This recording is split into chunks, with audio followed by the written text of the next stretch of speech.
বয়স কম এবং চামড়ার ইলাস্টিসিটি ভালো, সেই ক্ষেত্রে কিন্তু ওপেন সার্জারি না করলেও আবার আগের মতো কন্টিউরটা ঠিক করা যায়।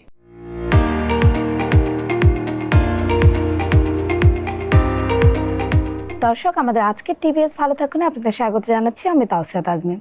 আমাদের আজকের আলোচনার বিষয় বডি শেপিং। এই বিষয়ে কথা বলতে আমাদের সঙ্গে আছেন ডাক্তার AKM মনিরুজ্জামান সানি, সহকারী অধ্যাপক, শেখ হাসিনা জাতীয় বার্ন ও প্লাস্টিক সার্জারি ইনস্টিটিউট। আমাদের অনুষ্ঠানে আপনাকে স্বাগত। আপনাদেরকেও ধন্যবাদ আমাকে আপনাদের অনুষ্ঠানে আমন্ত্রণ জানানোর জন্য। শুরুতেই জানতে চাচ্ছিলাম যে বডি শেপিং বলতে আসলে কি বোঝায়? আচ্ছা, বডি শেপিং এই কথাটা কিন্তু আমরা এখন বলি না যে ভাইরাল, মানে মানুষ কিন্তু এই বডি শেপিং এর ব্যাপারে খুব জানতে চায়, কিন্তু আমরা মেডিকেল টার্মে আমরা সার্জনরা এটাকে বলি বডি কন্টুরিং। তো কেউ যখন বলে যে বডি শেপিং, আমরা অ্যাকচুয়ালি বডি কন্টুরিংটাই বুঝিয়ে বলি যে ব্যাপারটা কি। বডি কন্টুরিং হচ্ছে শরীরের আদল পরিবর্তন করা, এবং মানে এটা হতে পারে যে একটা মানুষ শরীরের স্পেসিফিক কোনো জায়গায় অতিরিক্ত চর্বিযুক্ত, যেমন ধরেন অনেকে থাকে থুতনিতে ডাবল চিন থাকে, অনেকের হাত অনেক মোটা থাকে, অনেকের শরীরের তুলনায় পেটটা অনেক মোটা থাকে, অথবা অনেকের দেখা যায় থাই, বাটক, ব্রেস্ট, এই জায়গাগুলো শরীরের অন্যান্য জায়গার সাথে প্রপোর্শনেট না। তো এটাকেই কন্টিউর করে বডির সাথে সামঞ্জস্য করাটাকেই বলা হচ্ছে বডি কন্টিউরিং। আচ্ছা, এটা মানে যার যেরকম প্রয়োজন, আসলে অপ্রয়োজনীয় অংশটা আর কি। আসলে অপ্রয়োজনীয় বলাটা তো একটু কঠিন। মানুষের আসলে সবই প্রয়োজনীয়, মানে এটা হচ্ছে যার যেটা ডিজায়ার। আচ্ছা, যেমন ধরেন যার ধরেন ডাবল চিন আছে, সে কিন্তু এটা কিন্তু তার জন্য কোনো রোগ না, কিন্তু তার দেখতে খারাপ লাগছে, সে মনস্তাত্ত্বিক ভাবে এটা নিয়ে লো ফিল করছে, তাহলে এটা সিরিয়াস প্রবলেম। আচ্ছা, এটাকে আমরা অ্যাকচুয়ালি এই ব্যাপারগুলোকে বলে থাকি সাইকোসোশ্যাল প্রবলেম। তো সাইকোসোশ্যাল প্রবলেমগুলো কিন্তু সিরিয়াস প্রবলেম। আমরা মনে করি না আরে কি হবে, বললাম যে আরে লাগবে না, মানে শারীরিকভাবে অসুস্থ না, শারীরিকভাবে হয়তো অসুস্থ না, আবার কিছু বডি কন্টুরিং শারীরিকভাবে অসুস্থ করে, সেটা আমি আসছি। তো এটা হচ্ছে বডি কন্টুরিং। এটা আবার দুই রকমের হতে পারে। এক ধরনের বডি কন্টুরিং হচ্ছে সার্জারি, মানে আমি কেটে একটা ওপেন সার্জারি যেভাবে করে, কেটে অতিরিক্ত অংশ ফেলে বিভিন্ন টাইটেনিং করে আবার সেলাই করে আসা, এটা হচ্ছে ওপেন সার্জারির কিছু কন্টুরিং আছে। যেমন ধরেন আপনি শুনে থাকবেন যে ফেস লিফট, যে মানুষের কি হয় যে বয়সের সাথে ত্বকের ইলাস্টিসিটি কমে যায় আর ত্বকের ডার্মিসটা পাতলা হয়ে যায়, তখন মুখটা দেখবেন ঝুলে পড়ে। আপনি দেখেছেন যে বয়স্ক মানুষের মুখটা একটু ঝোলা থাকে, চোখের পাতাগুলো একটু ঝোলা থাকে, হ্যাঁ। তো তখন এটাকে আমরা বলি ফেস লিফট। আমরা এই দিক দিয়ে ওপেন সার্জারি করে ফেসটাকে আবার টাইটেনিং করে আসি, যে কম বয়সী যেরকম একটা টান টান তারুণ্যদীপ্ত চেহারা ছিল সেটা আমরা করে আসার চেষ্টা করি। আবার অনেকে দেখবেন যে চোখের পাতাগুলো ঝুলে গেছে, সেটাও কিন্তু টান টান একেবারে আগের মতো করা যায়। তো এগুলো হচ্ছে ওপেন সার্জারি। যেমন বড়, এটা তো মানে ফেসের গুলো ছোট ছোট, কিন্তু বড় ধরনের আমরা বলি লাইপো অ্যাবডোমিনোপ্লাস্টি, যে বিশাল বড় একটা অ্যাবডোমেন যেটার অতিরিক্ত চামড়া ঝুলে গেছে, সেটা কেটে ফ্যাট কমিয়ে আবার আগের মতো টাইট করে, এটাকে বলে লাইপো অ্যাবডোমিনোপ্লাস্টি। তো এই ধরনের সার্জারিগুলো হচ্ছে ওপেন সার্জারি। আর কিছু বডি কন্টুরিং আছে যেটা আসলে ওপেন সার্জারি করতে হয় না, মানে কাটতে হয় না। তাহলে কি করতে হয়? ছিদ্র করতে হয়। আমরা বিভিন্ন জায়গায় ছিদ্র করি, ছিদ্র করে লাইপোসাকশন ক্যানুলার মাধ্যমে ওই স্পেসিফিক জায়গার ফ্যাটটা নিয়ে আসি। যেমন ধরেন এই যে ডাবল চিনের কথা বলছিলাম, ছোট্ট একটা ছিদ্র করে কিন্তু ডাবল চিনটা রিমুভ করা যায়। আবার অনেকের ক্ষেত্রে অ্যাবডোমেনের ক্ষেত্রে কিন্তু সবসময় যে ওপেন সার্জারি করতে হবে তা না। কম বয়স্ক মানুষের চামড়া কিন্তু ইলাস্টিসিটি খুব ভালো থাকে, অর্থাৎ তার ক্ষেত্রে কিন্তু অতিরিক্ত ফ্যাটটা যদি লাইপোসাকশন করেও সরিয়ে আনা যায়, সেই চামড়া কিন্তু আবার শ্রিঙ্ক করে বসে যাবে। আচ্ছা, এবং এই জন্য পেশেন্ট এক্সামিনেশন করাটা জরুরি, পেশেন্টের হিস্ট্রি জানাটা জরুরি, কার জন্য কোনটা, ইভেন এক্সামিনেশন করে দেখতে হবে তার স্কিনটা কি অতিরিক্ত নাকি স্কিন ঠিক আছে, শুধু ফ্যাটটা বেশি। তো সবকিছু মিলে এই বডি কন্টুরিং গুলোর সিদ্ধান্ত নেওয়া হয়েছে কোন ধরনের প্রসিডিউর আমরা চাবো। আপনি যেটা বলছিলেন যে কার জন্য কোনটা উপযোগী, এটা কি কোনো বয়সের কোনো পার্থক্য আছে, না কে কোন ধরনের ট্রিটমেন্টটা নিতে পারবে? আচ্ছা, বয়সের সাথে সবচেয়ে বড় সম্পর্কটা হচ্ছে স্কিনের ইলাস্টিসিটি বা চামড়ার স্থিতিস্থাপকতা। যে অনেক বয়সে থাকে যে যাদের চামড়ার ইলাস্টিসিটি খুব ভালো, কিন্তু তার স্পেসিফিক একটা অংশে দেখা গেল আর্মে বা হাতে চর্বি একটু বেশি, তো দেখা যায় উনি ছোট স্লিভলেস ড্রেস পরেন, ডিসকমফোর্ট ফিল করেন যে না আমার হাতকে অনেক মোটা দেখাচ্ছে বা আমাকে অনেক ফ্যাটি দেখাচ্ছে, ভালো দেখাচ্ছে না, তো এমন যদি হয় যে বয়স কম এবং চামড়ার ইলাস্টিসিটি ভালো, সেই ক্ষেত্রে কিন্তু ওপেন সার্জারি না করলেও আবার আগের মতো কন্টিউরটা ঠিক করা যায়। তো সেই ক্ষেত্রে আমরা লাইপোসাকশনগুলো চিন্তা করি যে না, ছিদ্র করে আমরা অতিরিক্ত ফ্যাটটা কমিয়ে দিয়ে কিছুদিন একটা প্রেশার গার্মেন্টস ব্যবহার করব এবং চামড়াটা আগের মতো শ্রিঙ্ক করবে। কিন্তু ধরেন বয়স যদি দেখা যায় ইউজুয়ালি 35-40 পর থেকে এই ইলাস্টিসিটিটা কমা শুরু করে, তখন দেখা যায় নট অনলি ফ্যাটের সাথে সাথে চামড়াটাও ঝুলে পড়েছে। কারণ বিভিন্ন সময় জীবনে উনি মোটা হয়েছেন, তো মোটা হওয়ার কারণে ফ্যাট বা অন্যান্য টিস্যু এই চামড়াটাকে প্রেশার ক্রিয়েট করে বড় করেছে। এখন আপনি যদি হঠাৎ করে ফ্যাটটা কমিয়ে দেন, সেই চামড়া কিন্তু আবার ছোট হতে পারবে না, কারণ সে তার দুনিয়া দেখে ফেলেছে এবং সে তার ওই ইলাস্টিসিটি কমানোর ক্যাপাসিটি এখন আর নাই। তো তখন দেখা যায় শুধু ফ্যাট কমালেই হয় না, ফ্যাটের সাথে চামড়া, অনেক ক্ষেত্রে ফাঁসা, অনেক ক্ষেত্রে অতিরিক্ত ফ্যাট লাইপেক্টমি করে সবকিছু কমিয়ে ওপেন সার্জারি করতে হয়। তাই সবচেয়ে জরুরি হচ্ছে পেশেন্টকে, মানে শুধু তার কমপ্লেইনটা তো শুনতেই হবে, কিন্তু পেশেন্টকে ওভারঅল একটা ভালো এক্সামিনেশন করা, যে ঠিক আছে আপনি এটা চাচ্ছেন, ঠিক আছে, কিন্তু এটা আপনার সাথে প্রপারলি যায় কিনা, এটাও জরুরি। এটার জন্য কি হসপিটালে ভর্তি থাকতে হয়? ডিপেন্ডস আপনি কি করতে চান। যেমন ধরেন অনেক কন্টিউরিং আছে, আগে আমি বলি, আগে একটু এক্সপ্লেন করি যে বডি কন্টিউরিং কোনটা কোনটা এবং কিভাবে কিভাবে। যেমন ধরেন প্রথমে আমি বলছিলাম যে চোখের পাতায় কি করে, চোখের পাতা কিন্তু টাইটেনিং করে, এবং যখন বয়সের সাথে ঝুলে পড়ে চোখের পাতা, এটা কিন্তু আবার টাইট করে আগের মতো করা যায়। ফেস যখন ঝুলে পড়ে, সেই ফেসও কিন্তু টাইটেনিং করা যায়, আমরা এটাকে বলি ফেস লিফট। ডাবল চিনের ক্ষেত্রে ডাবল চিনটা কিন্তু রিমুভ করা যায়। নেক, অনেকে দেখবেন গলায় ভাঁজ ভাঁজ হয়ে চামড়া ঝুলে পড়েছে, সেই চামড়াটাও কিন্তু নেক লিফট করে টাইট করা যায়।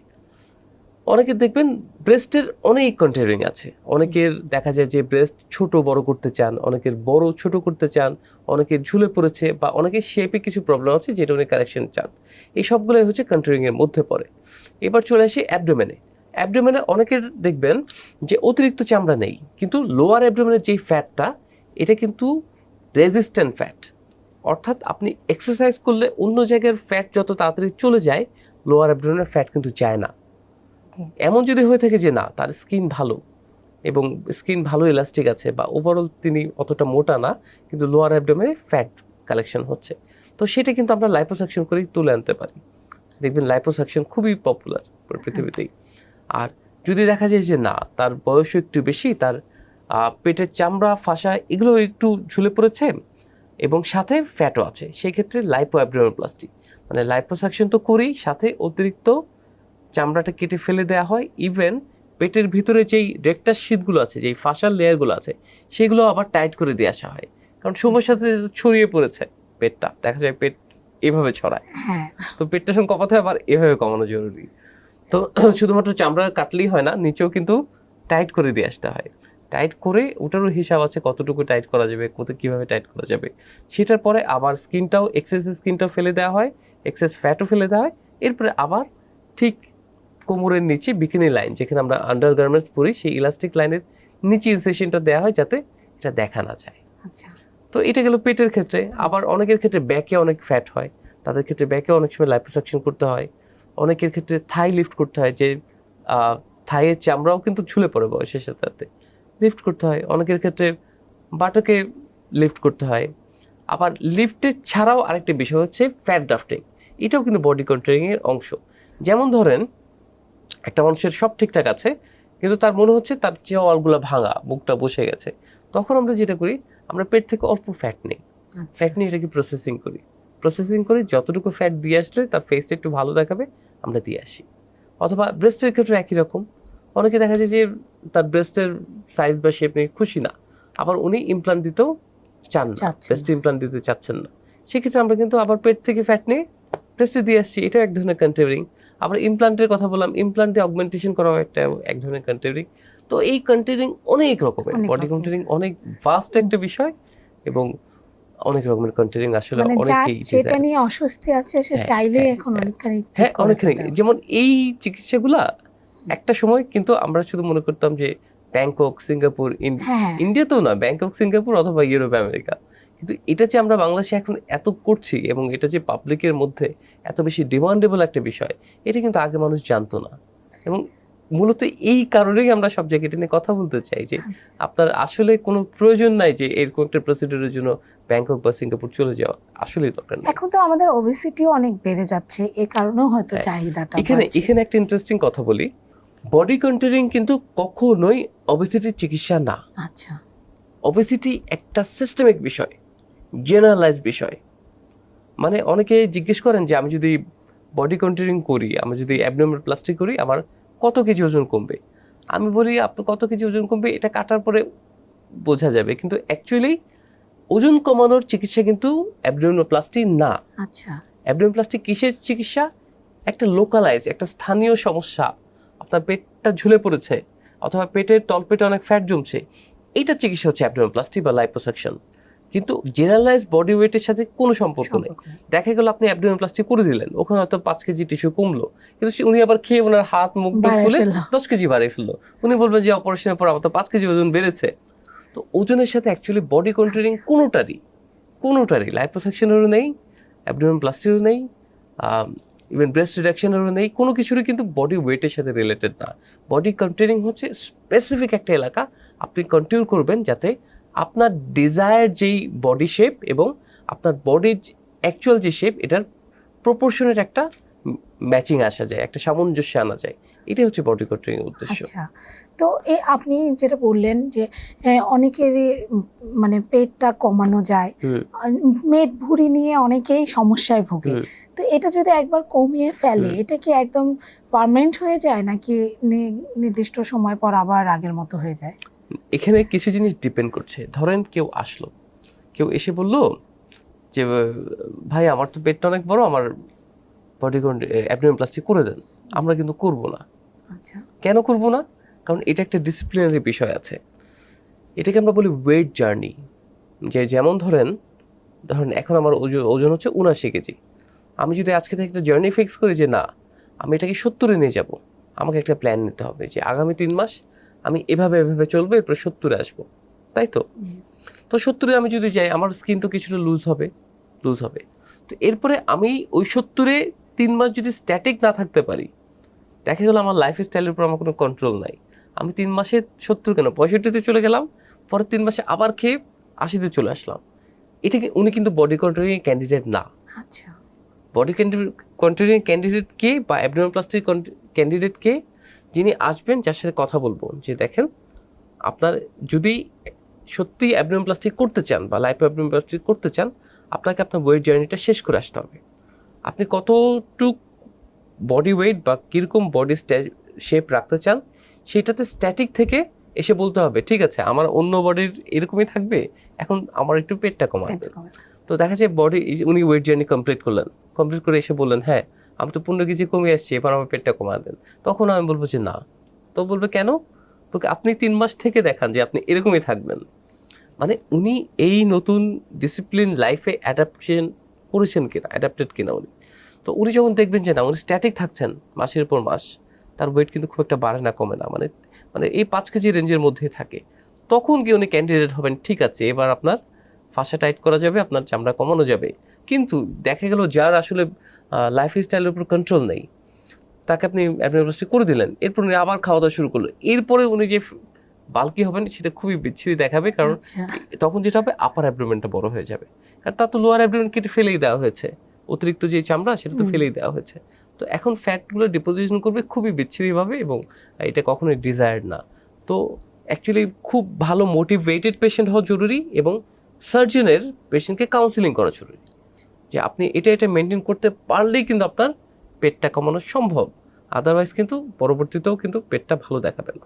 মানে মেইনটেইন করাটা জরুরি। কিন্তু তুলনামূলকভাবে সেফার কেসগুলো হচ্ছে লাইপোসাকশন করলে ইনস্ট্যান্টলি ফ্যাটটা কমে যায়, আর সাথে কিছু অ্যাডিশনও হয়, ফলে সহজে ফ্যাট জমে না। কিন্তু ফ্যাট জমবেই না এটা কিন্তু না, দেখা গেলো লাইপোসাকশন করার পর উনি ভুলেই গেলেন যদি ওয়েট কমাতে চান, উনি আবার ডেজার্টসে কার্বোহাইড্রেট খাচ্ছেন। মানে হলো যে এই ট্রিটমেন্টগুলো সব নেওয়ার পরও মেইনটেইন করতে হবে, বাধ্যতামূলক।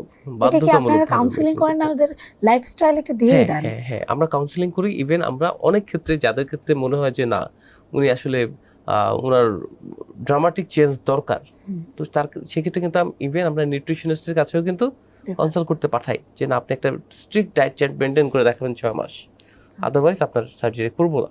এবং এটাতে আপনি অভ্যস্ত হতে হবে, এমন না যে আমি অপারেশন করার পর থেকে আবার আগের মতো খাওয়া দাওয়া করবো, আগের মতো চিল করবো, ব্যাপারটা তা না। আপনাকে এই মুহূর্তে ডিসিপ্লিনে এসেছেন মানে বাকি জীবন আপনাকে ডিসিপ্লিনেই থাকতে হবে। কিন্তু মানুষ তো যায় যে এখানে একটু সৌন্দর্য বর্ধনের জন্য যায়, সেখানে আবার কষ্ট করতে হবে, তাহলে মানুষ পৃথিবীতে সবচেয়ে বেশি কষ্ট করতে হয় সুন্দর হতে। আচ্ছা, এবং ধরে রাখতে। হ্যাঁ হ্যাঁ, এটা খুবই কষ্টের কাজ, এবং এটা খুবই কষ্টের কাজ, এবং এটা সাধনার বিষয়। এটা এমন না যে চট করে একটা জিনিস হয়ে গেল এটা সারা জীবন জন্য আর কোনো চিন্তা নেই, ব্যাপারটা আসলে তা না। এটা মেনটেন্সের ব্যাপার তো অবশ্যই আছে, যে কোনো body controlling, not only abdominoplasty বা লাইপোসাকশনের কথা না, যে কোনো বডি কন্ট্রোলিং। ইভেন আপনি একটা ব্রেস্ট ইমপ্লান্ট দিলে সেটাও মেনটেনের কিছু ব্যাপার আছে, ফলো আপের কিছু ব্যাপার আছে, তো এটা জরুরি, এটা সত্যিই জরুরি। আপনি বললেন যে এখন আমাদের দেশেও এই ধরনের পেশেন্ট আসছে বা মানুষের আগ্রহ বাড়ছে, তারাও তো পেশেন্ট না, তারা আমরা অ্যাকচুয়ালি বলি ক্লায়েন্ট।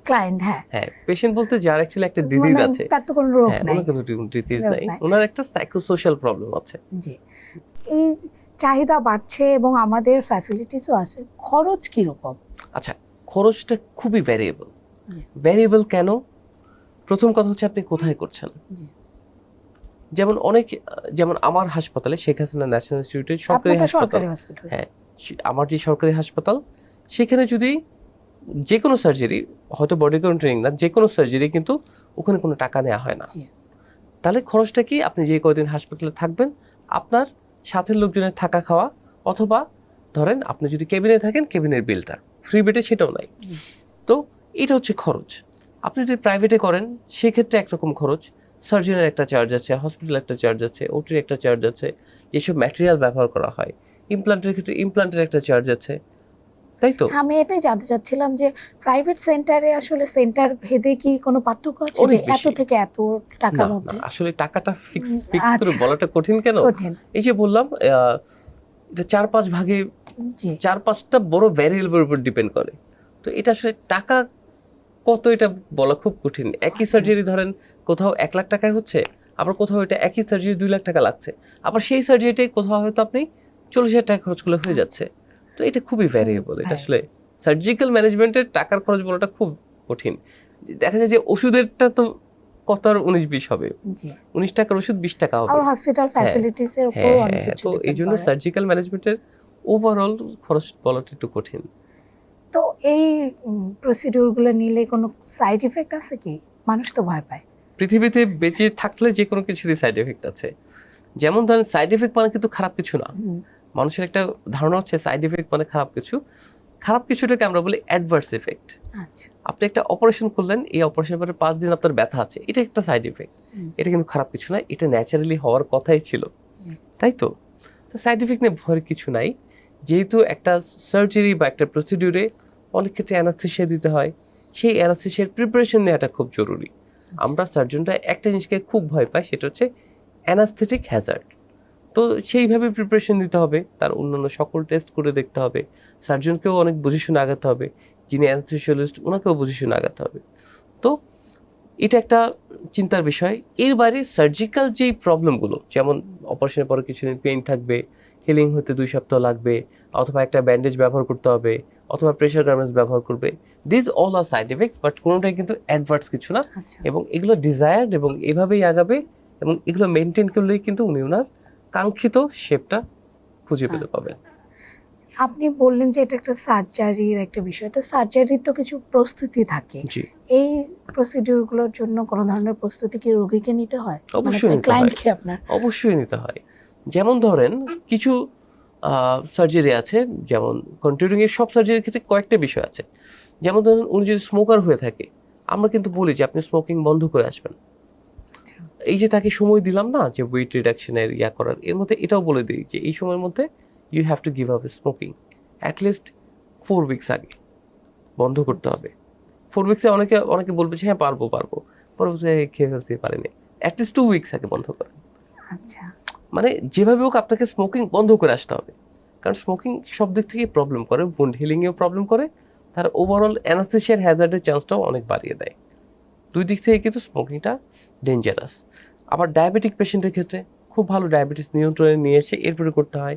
কারো যদি হাইপার টেনশন থাকে সেটাও নিয়ন্ত্রণে আনতে হয়। কারো যদি প্রি এক্সিস্টিং কোনো ইনফেকশন থাকে সেটাও নিয়ন্ত্রণে এনেই করতে হয়। এগুলো তো গেল তার ব্যক্তির প্রস্তুতি। এর বাইরে আমরা কিছু রক্ত পরীক্ষা করতে দেই, তার রক্তের কন্টেন্টগুলো কেমন আছে, তার কিডনি ফাংশনটা কেমন, তার লাং ফাংশনটা কেমন, তার লিভার ফাংশনটা কেমন, বা তার বুকের এক্সরেটা একটু করে দেখি যে কোনো ইনফেকশনের ফোকাই আছে কিনা। তার ব্লাড গ্রুপিংটা করতে হয়। অনেক ক্ষেত্রে যদি এমন হয়ে থাকে যে তার কোনো প্রি এক্সিস্টিং আগে থেকেই কার্ডিয়াক কোনো ডিজিজ আছে, তখন কার্ডিয়াক ইভলিউশনটা করা জরুরি। তো এই সব কিছু মিলেই প্রস্তুতিটা নিতে হয়। মানে অন্যান্য সার্জারির জন্য যে ধরনের প্রস্তুতি লাগে মোটামুটি বড় সার্জারিগুলোর ক্ষেত্রে। আবার কিছু সার্জারি আছে ছোটখাটো, আপনি যেটা বলেন ছিদ্র করা, ওটা যেমন ধরুন এই যে বললাম চোখের পাতারটা, ওটা কিন্তু এত জরুরি না। ওটা অল্প কিছু টেস্ট করে একটা সিদ্ধান্ত আসা যায়, ঠিক আছে এটা করা যাবে। যে শুধু দেখবো যে রক্তের কি অবস্থা, কারণ সেক্ষেত্রে তো আমরা বড় ধরনের অ্যানেস্থেসিয়া প্ল্যান করবো না। এবং হসপিটালও নিশ্চয়ই ভর্তি থাকতে হচ্ছে না, ছোট গুলোর ক্ষেত্রে থাকতে হয় না। যেমন নাকের ছোট একটা সার্জারি, ছোট একটা ইমপ্লান্ট দিতে হবে, সেক্ষেত্রে কিন্তু হসপিটাল স্টে করার কোনো ইন্ডিকেশন নাই। ইভেন ফেস লিফটেও কিন্তু অনেক ক্ষেত্রে প্রয়োজন হয় না। আবার যেগুলো আবার বড় সার্জারি, যেমন ধরেন ব্রেস্ট রিডাকশন, ব্রেস্ট অগমেন্টেশন অথবা ব্রেস্ট ইমপ্লান্ট, যে সার্জারিগুলো সেগুলো কিন্তু হসপিটালে থাকতে হবে, কারণ ওনাকে জেনারেল অ্যানেস্থেসিয়া দিতে হবে, সম্পূর্ণ অজ্ঞান করতে হবে, হাসপাতালে থাকতে হবে, ফলো আপের কিছু ব্যাপার আছে। আবার ধরেন কারো লাইপোঅ্যাবডোমিনোপ্লাস্টি, যে পেটের শেপ ঠিক করতে চান, ওনার কিন্তু হসপিটাল থাকতেই হবে। আবার ওনার একটা ড্রেনও অনেক ক্ষেত্রে আমরা দিয়ে আসি, ওই ড্রেনটাও রাখা হয় 3 থেকে 5 দিন, দেখা যায় একটা ড্রেন দিয়ে রাখি ভিতরে কালেকশনগুলো বের হওয়ার জন্য। তো এটা সার্জারি টু সার্জারি খুব ভ্যারি করবে যে হসপিটালে থাকতে হবে কিনা বা কতদিন থাকতে হবে। আমি যেই প্রস্তুতির কথা বললাম এটা হচ্ছে বড় সার্জারির ক্ষেত্রে। আবার ছোট ছোট কন্টিনিউ আছে যেখানে আসলে অল্প প্রস্তুতিতেই সম্ভব। যেমন ধরেন ডাবল চিন, এটা আলাদা করে হসপিটাল স্টে করার কোনো দরকার নাই, বা আগে থেকে অনেক প্রস্তুতি নিয়ে আসার কোনো প্রয়োজন নাই। উনি আসলেন, কাউন্সিলিং হলো, কনসালটেশন হলো, একটা ভালো এক্সামিনেশন করে সিদ্ধান্ত হলো, ওনাকে একটা দুটা হয়তো যেই প্রয়োজনীয় টেস্টগুলো ওনার প্রয়োজন সেগুলো করতে দেওয়া হলো, এরপরে কিন্তু ডাবল চিনের সার্জারি করা সম্ভব। তো এটা আসলে খুবই মানে ডিপেন্ড করবে যে আমি কি প্রসিডিউর করতে চাই বা কি সার্জারিটা করতে চাই। আপনাদের কাছে কোন প্রসিডিউর করার জন্য বেশি ক্লায়েন্ট আসছে এখন? আসলে আমি এখন পর্যন্ত যতগুলো বললাম সবগুলাই খুবই কমন।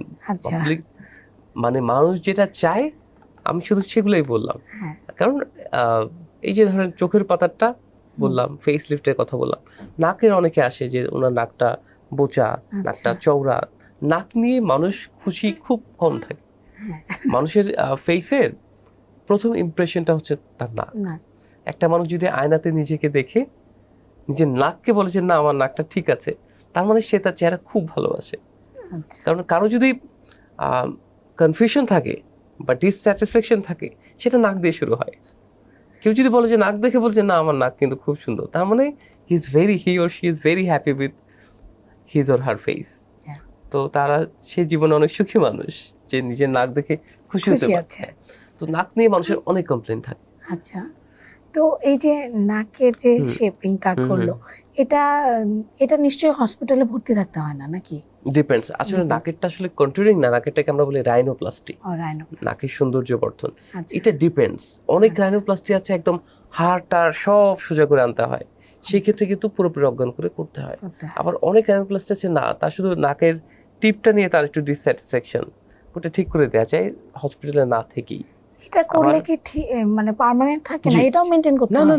না, যেটা আসলে টিপের ব্যাপার বা নাকের ম্যাক্সিমাম গুলাই কিন্তু পার্মানেন্ট। আচ্ছা।